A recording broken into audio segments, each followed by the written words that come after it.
Install Android 9.0 Pie on Wileyfox Storm via LineageOS 16. Please check the description for important notes and all the download links.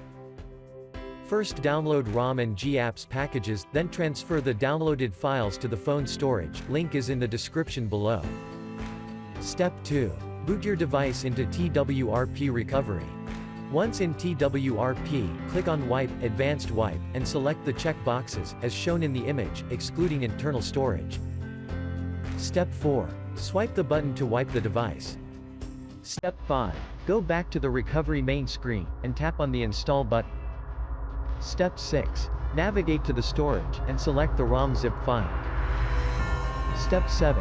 Finally, swipe the button on the screen, to install ROM file. Step 8. Flash the GApps zip package, in the same manner. Step 9. After GApps flashing completes, select Wipe Cache and Dalvik from bottom left side of screen, and swipe to wipe. Step 10. When the flashing process is complete, hit Reboot System. That's it, you have successfully installed the ROM on your device.